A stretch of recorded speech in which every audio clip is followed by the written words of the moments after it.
क्या हो अगर कोई इंसान कभी न मरे? हिंदू धर्म में यह सिर्फ एक कल्पना नहीं बल्कि हकीकत है। 7 अमर आत्माएं, जिन्हें सप्त चिरंजीवी कहा जाता है, आज भी इस पृथ्वी पर मौजूद हैं। वे समय और मृत्यु से परे हैं और उनका अस्तित्व एक रहस्य बन चुका है। इन 7 अमर व्यक्तित्वों के पीछे छुपी है एक दिलचस्प कहानी। किसी ने भक्ति से, किसी ने शाप से अमृतत्व पाया। लेकिन सवाल यह है, क्या ये सच में पृथ्वी पर हैं या ये महज एक रहस्य है? क्या यह 7 चिरंजीवी वाकई भगवान कल्कि के साथ मिलकर दुनिया में धर्म और न्याय लाएंगे? आखिर ये सप्त चिरंजीवी है कौन? इन्हें इतना खास क्या बनाता है और क्यों इनका हिंदू धर्म में इतना गहरा महत्व है? आइए इन 7 चिरंजीवियों की रहस्यमयी कथाओं की गहराई में उतरें। अश्वत्थामा गुरु द्रोणाचार्य का यह पुत्र शक्ति और क्रोध का प्रतीक था, लेकिन उसकी यही शक्ति उसकी सबसे बड़ी सजा बन गई। अश्वत्थामा, जो कभी अजेय था, आज इतिहास में उस योद्धा के रूप में याद किया जाता है जो अमर तो हुआ लेकिन श्रापित। गुरु द्रोणाचार्य ने पुत्र की कामना में वर्षों तक शिव की आराधना की। उनकी तपस्या ने शिव को प्रसन्न किया और उन्हें एक ऐसा पुत्र मिला जो दिव्यता के साथ जन्मा था। अश्वत्थामा के मस्तक पर एक मणि थी, एक दिव्य रत्न जो उसे भूख, प्यास और थकावट से परे बनाती थी। महाभारत के युद्ध में उसने कौरवों का साथ दिया। दुर्योधन के प्रति उसकी वफादारी अडिग थी, लेकिन इतिहास सिखाता है, वफादारी जब अंधी हो जाए तो वह व्यक्ति को विनाश के रास्ते पर ले जाती है। युद्ध ने कौरवों को हार के कगार पर ला दिया था, लेकिन अश्वत्थामा हार स्वीकार करने वालों में से नहीं था। उसने एक रात पांडवों के शिविर में घुसपैठ की। उसका गुस्सा इतना अंधा था कि उसने यह भी नहीं देखा कि जिनका वह वध कर रहा था वे पांडव नहीं, उनके मासूम पुत्र थे। अश्वत्थामा की हार ने उसे पागलपन के कगार पर पहुंचा दिया। पांडवों से बदला लेने की उसकी आखिरी कोशिश थी ब्रह्मास्त्र। अश्वत्थामा का क्रोध उसे अंधा कर चुका था। उसने ब्रह्मास्त्र का लक्ष्य बनाया अभिमन्यु की पत्नी उत्तरा का गर्भ, जिसमें पांडव वंश का एकमात्र जीवित उत्तराधिकारी पल रहा था। परंतु भगवान कृष्ण ने हस्तक्षेप किया। शिशु को बचाते हुए उन्होंने अश्वत्थामा को श्राप दिया, तुम्हारे घाव कभी नहीं भरेंगे, तुम्हारा शरीर सड़ता रहेगा और तुम इस पृथ्वी पर तब तक भटकोगे जब तक समय का अंत नहीं हो जाता। उसकी दिव्य मणि छीन ली गई और अश्वत्थामा, अजेय योद्धा, एक श्रापित प्रेत बन गए। कहते हैं अश्वत्थामा आज भी जीवित है। वह घने जंगलों और सुनसान स्थानों में भटकता है। उसके घाव कभी नहीं भरते और उसकी आंखों में दर्द और पश्चाताप की गहराई देखी जा सकती है।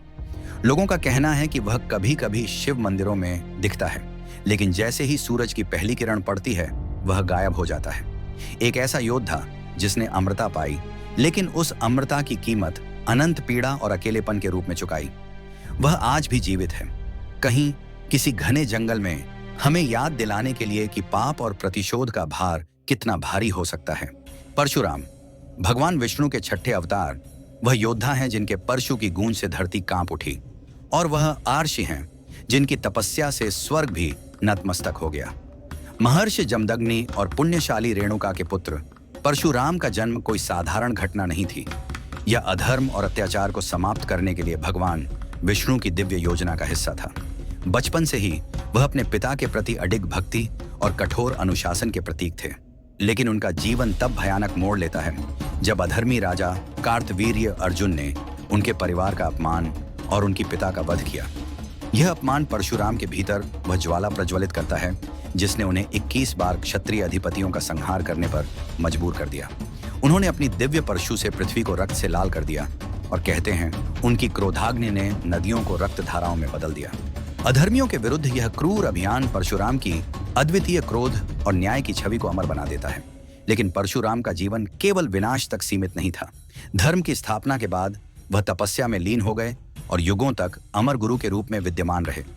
उन्होंने भीष्म, द्रोणाचार्य और कर्ण जैसे महायोद्धाओं को युद्ध की शिक्षा दी।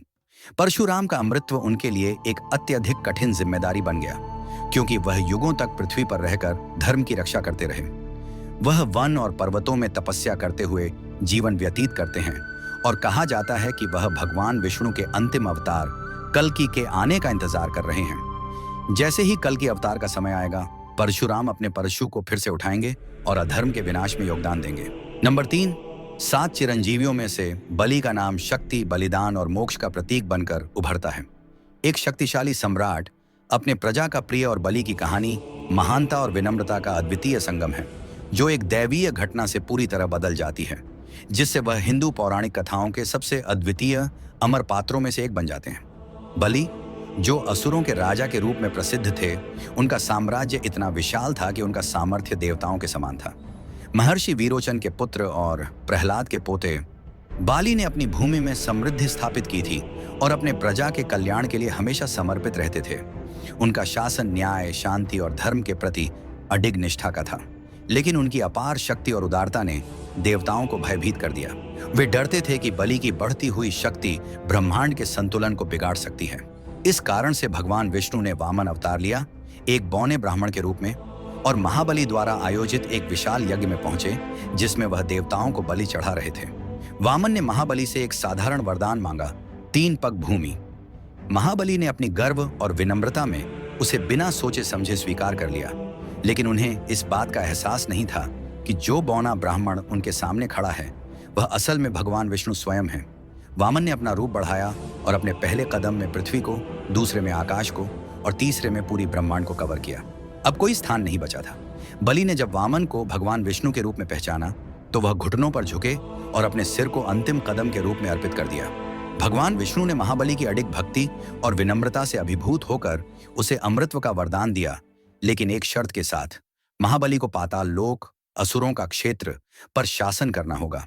वहां वह अज्ञात रूप से अपना राज्य चलाएंगे, मृत्यु लोक से दूर।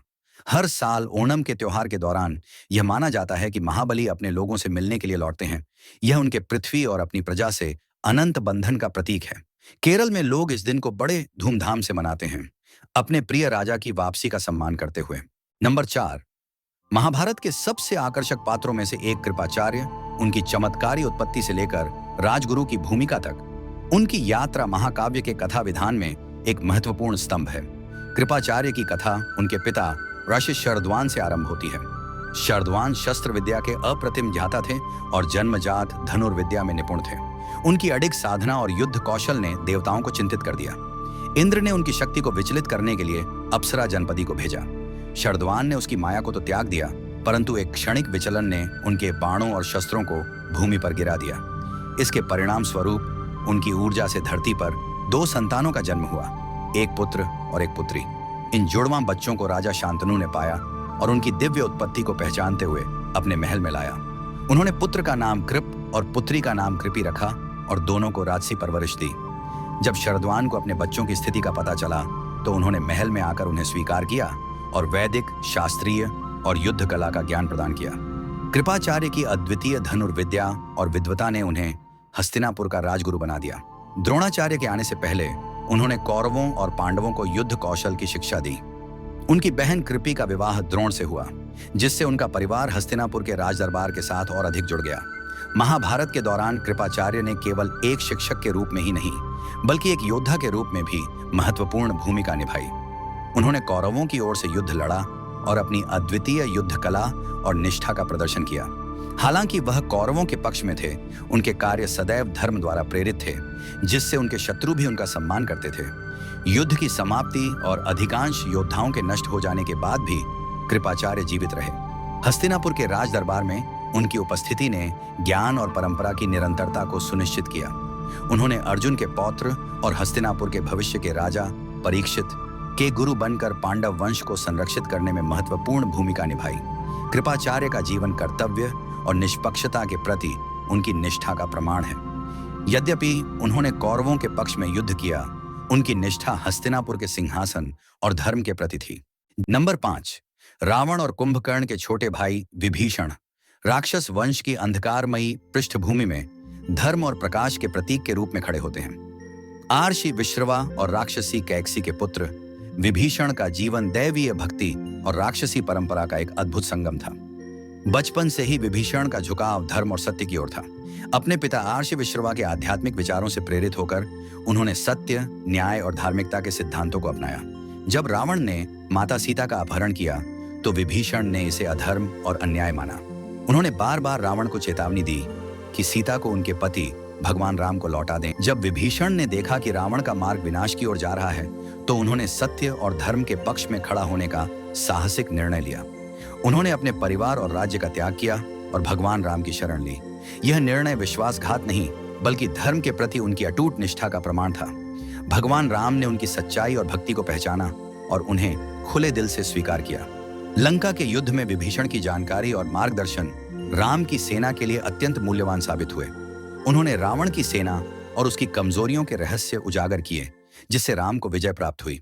रावण की पराजय के बाद भगवान राम ने विभीषण को लंका का राजा नियुक्त किया और राज्य को न्याय और धर्म के मार्ग पर चलाने की जिम्मेदारी सौंपी। नंबर 6, हनुमान जी हिंदू पौराणिक कथाओं के एक महानायक, शक्ति, भक्ति और निस्वार्थ सेवा के प्रतीक हैं। अपनी निष्ठा और धर्मपरायणता के लिए प्रसिद्ध हनुमान जी का नाम साहस, विश्वास और विनम्रता के प्रतीक के रूप में गूंजता है। हनुमान जी का जन्म अंजना और केसरी के घर हुआ और उनकी दिव्य उत्पत्ति वायुदेव के आशीर्वाद से और भी चमत्कारी बन गई। वायुदेव को हनुमान जी का आध्यात्मिक पिता माना जाता है। उनके जन्म से ही उनमें असाधारण शक्तियां थीं, जो यह दर्शाती हैं कि वे सृष्टि के कल्याण और धर्म की रक्षा के लिए अवतरित हुए थे। हनुमान जी के बाल्यकाल की सबसे प्रसिद्ध घटना तब हुई जब उन्होंने उदय होते सूर्य को एक रसदार फल समझ लिया और उसे खाने के लिए आकाश में उड़ गए। उनका यह साहसी कार्य इंद्रदेव को क्रोधित कर गया, जिन्होंने वज्र से उन पर प्रहार किया। इस प्रहार से हनुमान जी मूर्छित हो गए। वायुदेव अपने पुत्र के प्रति प्रेम और आघात से दुखी होकर ब्रह्मांड से अपनी जीवन दायिनी शक्ति वापस ले गए। इस घटना से संसार में हाहाकार मच गया। देवताओं ने अपनी भूल स्वीकार की और हनुमान जी को पुनर्जीवित किया। उन्होंने हनुमान जी को अनेक वरदान दिए। इन वरदानों ने हनुमान जी को धर्म के चिरंतन रक्षक के रूप में स्थापित किया। रामायण में हनुमान जी की भूमिका, हनुमान जी की श्री राम के प्रति भक्ति उनकी पहचान का मूल आधार है। देवताओं के वरदान से हनुमान जी को अमृतत्व प्राप्त हुआ। ये माना जाता है कि वे आज भी पृथ्वी पर अदृश्य रूप में मौजूद हैं और धर्म की रक्षा कर रहे हैं। उनके भक्त उनकी कृपा और साहस के लिए प्रार्थना करते हैं और उनकी अमरता की गाथा हर घर और मंदिर में गूंजती है। 7 चिरंजीवियों की पंक्ति में वेद व्यास का नाम ज्ञान के अमर संरक्षक के रूप में दर्ज है।